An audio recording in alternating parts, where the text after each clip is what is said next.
1800 hours Pakistan Standard Time. Assalamu alaikum. This is Radio Pakistan. The news read by Daman Zaman. The headlines. The Prime Minister says Pakistan will continue its efforts toward ensuring that the United Nations Human Rights Council's work is guided by principles of impartiality, dialogue and cooperation. The Foreign Minister has urged the Commonwealth countries to utilize commonalities in legal and administrative systems to overcome protectionism and maintain free trade. In the Indian illegally occupied Jammu and Kashmir, the Indian troops in their fresh act of state terrorism martyred 2 youths in Shopaiya district today. Russia says it has not reached a deal with the United States to extend the New START arms pact set to expire in February next year. Israel today approved 2,166 new homes and settlements across the occupied West Bank. The Pakistan Army has won the International Military Drill competition held at Royal Military Academy Sandhurst in Britain. And now the news in detail.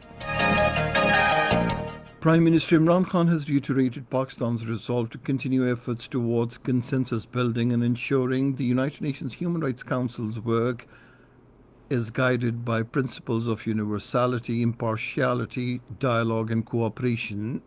In a series of tweets today, he said Pakistan will continue to expose human rights violations committed with impunity by the Indian occupation forces in the Indian illegally occupied Jammu and Kashmir. The Prime Minister said Pakistan remains committed to upholding human rights for all, prioritizing advancement of tolerance and constructive engagement. He said, "We stand resolute against Islamophobia and in support of mutual respect." The Foreign Minister Shah Mahmood Qureshi says Pakistan would utilize the platform of the United Nations top human rights body to effectively highlight the Indian atrocities in the Indian illegally occupied Jammu and Kashmir and the growing trend of Islamophobia. Talking to the media in Islamabad today, he said this is a significant opportunity for Pakistan to highlight the ongoing intense human rights violations in the Indian illegally occupied Jammu and Kashmir. The Foreign Minister said the Kashmir Valley is burning amid horrific tales of human rights abuses and unending episodes of extrajudicial killings and abductions of innocent Kashmiris.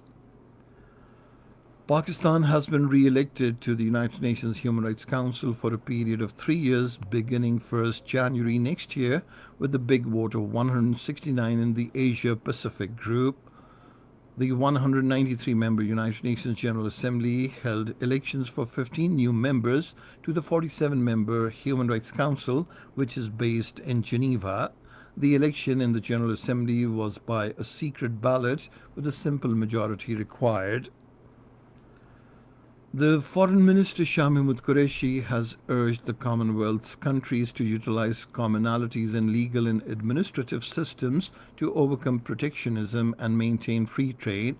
Addressing the Commonwealth Foreign Affairs Ministers meeting virtually today, he also called for launching dialogue for deeper and more sustained debt relief for economic recovery.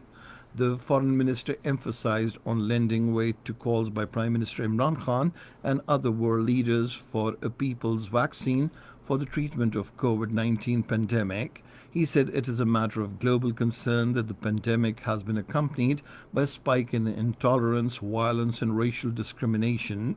Shah Mahmood Qureshi said core principles of rule of law, fundamental freedoms and multilateralism are in danger.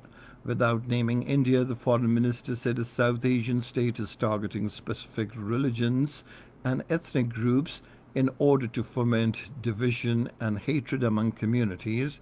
He said it has usurped the rights and freedoms of millions, fanned hyper-nationalism, engineered illegal demographic change in disputed territories, and stoked regional tensions. Prime Minister Imran Khan has said the government is determined to an uninterrupted development of merged tribal areas and all financial resources will be provided for the purpose. He was chairing a high-level meeting on the development needs of Khyber Pakhtunkhwa, especially the merged areas and the Punjab in Islamabad today.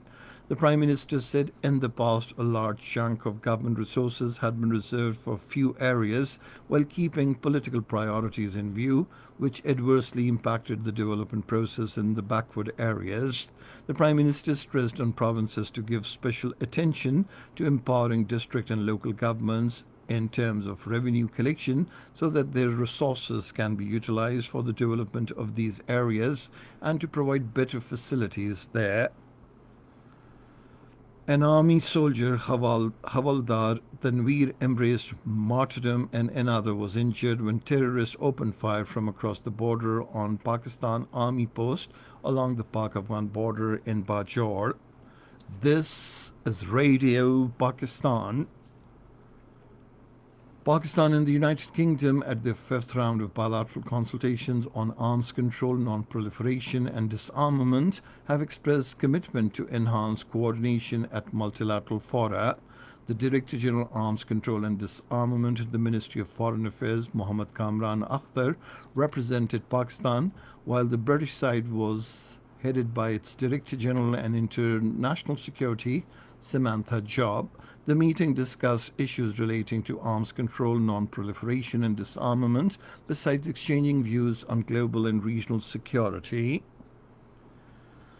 The Egyptian ambassador to Pakistan, Tariq Darough, called on the Minister for Energy, Umar Ayub Khan, in Islamabad today and discussed ways and means to extend the existing cooperation between the two countries in the field of energy. During the meeting, the two sides discussed the potential areas of cooperation in the energy sector of Pakistan, with special focus on exploring the business opportunities in the renewable energy projects. On the occasion, the minister said hydro and renewable energy will be 60% of the energy mix by 2030, thereby increasing the share of indigenous energy. In the Indian illegally occupied Jammu and Kashmir, the Indian troops in the fresh act of state terrorism martyred two more youths in Shupaiya district today. The youth were killed during a cordon search operation in Chakura area of the district. In the separate statements in Srinagar, the Hurriyat Forum led by Mirwais Umar Farooq and Hurriyat leaders Ghulam Muhammad Khan Supori, Shabbir Ahmad Dar and Muhammad Yusuf Nakash expressed concern over the surge in the Indian state terrorism in the territory. Former Puppet Chief Minister Mahbooba Mufti, in her first audio clip posted on Twitter after her release yesterday, said people of the territory cannot forget the robbery and insult committed by the Modi regime on them in August last year. In Afghanistan, 8 civilians have been killed and 25 others wounded in 2 improvised bomb explosions in Herat and Laghman provinces. Azerbaijan, accusing Armenia of attacking its gas and oil pipelines, has warned of a severe response after tensions over a fraying ceasefire in the mountain enclave of Nagorno-Karabakh. In an interview with the Turkish broadcaster Haberturk, Azeri President Ilham Aliyev said Armenia is trying to attack and take control of our pipelines. Meanwhile, the Armenian Defense Ministry has denied firing on civilian targets but said it reserved the right to target any military installations and combat movements in Azerbaijan. Russia says it has not reached a deal with the United States to extend the New START arms pact, last major nuclear treaty between the two countries, despite American assertions suggesting significant progress. In a statement today, Kremlin spokesman Dmitry Peskov said New START accord signed in 2010 limits the number of strategic nuclear warheads that Russia and the United States can deploy. It expires in February next year. Israel today approved 2,166 new homes and settlements across the occupied West Bank. According to official sources, around 2,000 more homes are expected to be approved tomorrow. Meanwhile, an Israeli-based NGO, Peace Now, says the settlement uptick signals Israel's rejection of Palestinian statehood and deals a blow to hopes of a wider Israeli-Arab peace. Pakistan Army has won international military drill competition known as Space Sticking competition held at the Royal Military Academy Sandhurst in the United Kingdom. In a tweet, Director General ISPR Major General Babar Iftikhar said this is the third consecutive year that Pakistan won this competition. And finally, the weather. Mainly dry weather is likely to prevail over most parts of the country, while hot conditions are expected in the plain areas during the next 24 hours. And that is the end of this news bulletin. For more news and analyses, log on to our website, radio.gov.pk, and you can also watch the live video streaming of our bulletins on the link facebook.com/Radio Pakistan News Official.